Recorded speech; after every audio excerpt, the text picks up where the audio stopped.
Well, our Greensboro video ran a little long, so this is the second half of the video. Also happens to be video number 35 in the adventure vlog series, so thank you all for joining us for all of those times. If you're wondering what this is about, well, you'll just have to stay tuned for B.A.V 36. But anyway, thank you for joining us for number 35, and I hope you enjoy our visit to the Guilford County Courthouse. It's a little rainy out right now, but one of the places that I have wanted to come for a long time since moving to North Carolina is this place. I know it's raining. This ground that we are walking on right now is the site of Guilford County Courthouse, which gives the name to the battle of the American Revolution that took place here. General Nathaniel Greene, who Greensboro is named after, and also gives his... I know we're getting wet, it's raining out here. Used this kind of as a headquarters, formed up his main army right here in this area. But this knoll right here, that's above the parking lot, nothing remains of the building. There was a courthouse here, an old log cabin style courthouse. There was a jail, there was a tavern up here. You could tell people used to live here, that there were buildings here, because there are all these daffodils growing in the woods. And that's always a good sign to know that human habitation happened right in here. There's also some foundation stones in the woods over there. But I love this kind of stuff. General Nathaniel Greene fought Charles Earl of Cornwallis here, who was the British general. The Greensboro Science Center is through the trees that direction.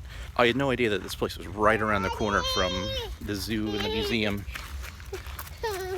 So when I saw that on the map and we could actually see some of the outbuildings through the trees, well, I just had to stop. So this is the old Salisbury wagon route, and it bisects the park. It starts way up there and it comes all the way down and heads off through the park that way. And this road was called the Salisbury Wagon Road in the long ago, and then during the time of the battle it was called Garden Road. So this is the road that President George Washington would have ridden down on his way to visit this area where one of his generals, Nathaniel Greene, did his thing. Oh, we're fine. We're not going to melt.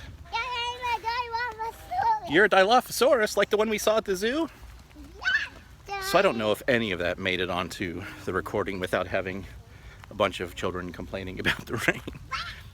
But this road, as I was saying, was the main road in and out of this area, is the road that President George Washington would have ridden down to visit this area. And frankly, that gives me goosebumps. I love this stuff. These cannons are bigger than the ones that we saw in the museum. These are 6-pounders. The ones that were in the museum were 3-pounders. This cannon was made in Scotland in 1776. Let's see, we are... In the world. I'm not sure where we are on that map, because that's an old map. In the world. Oh. This was being fighting down here. The English soldiers were here, and the American soldiers were here, and they fought in this area. And this is where the courthouse is. This stuff was found on the battlefields here. Yeah, musket balls and cannonballs. Those little ones. Those little waxings. Those are poop. There's shoe buckles and... Little black. They're not poop, buddy. They're iron and lead musket balls. Look at this. What else? Oh my. If you fought in this war back in the 1700s, this is what doctors would use. Amputation saw, in case your arm had to be cut off. Scissors. Ooh, a bullet extractor. Eesh. Cupping glasses, that's interesting. Here's an amputation knife. Look at these flags. They're giant. Supposedly, Long?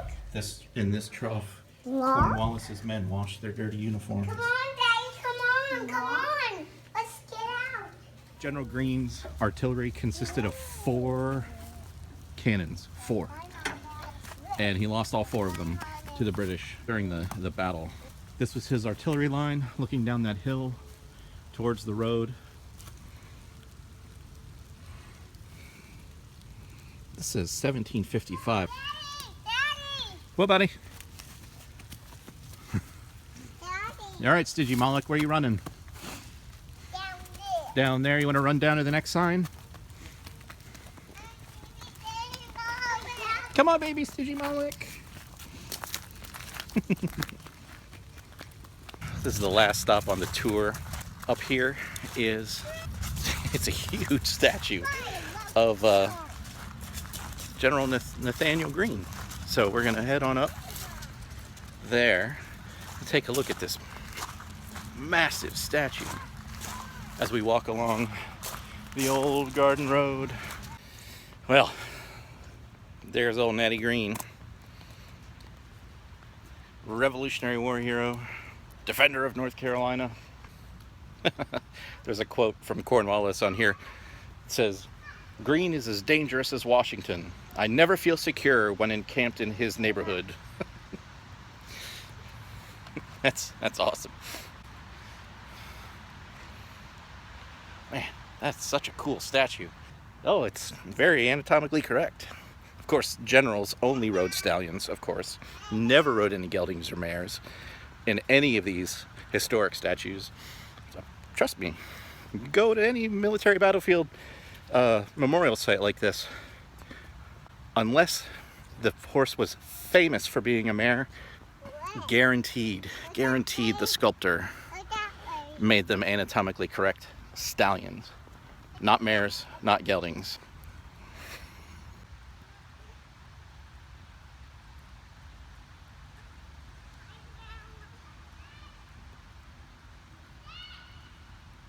According to this plaque, this single statue honors both William Hooper and John Penn, who were 2 of the 3 North Carolinians that signed the Declaration of Independence. In fact, William Hooper has a memorial bench. John Penn has his own memorial bench over there. Their remains are reinterred here.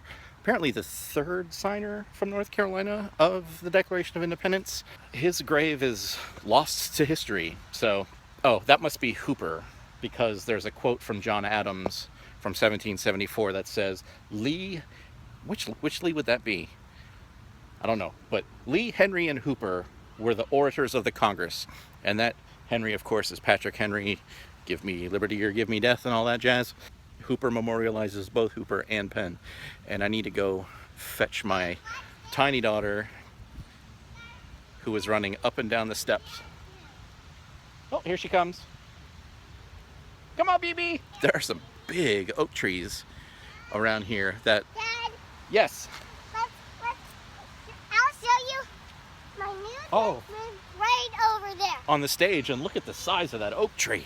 Let's go down there and check that out. They keep this whole field in front of Natty Greene clear, except for this gnarly old pine tree. I have no idea why. That is super weird.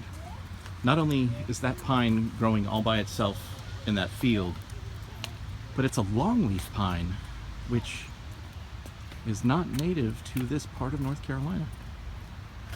Weird. Some of these oak trees are massive. I mean, come stand by this tree. No, it's small compared to it. It is huge.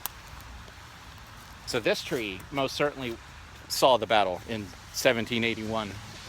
Following this battle, Cornwallis was on his way from South Carolina through North Carolina on his way to Norfolk. They won this battle, but they lost a lot of troops.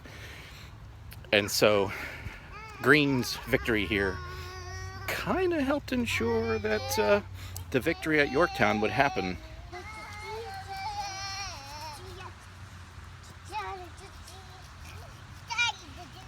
Thanks again for joining us today. We had a great time here in Greensboro, and we will definitely be back. The aquarium is expanding And the military park here, because it's so rainy and wet, wasn't really conducive to doing a whole lot of exploring on foot.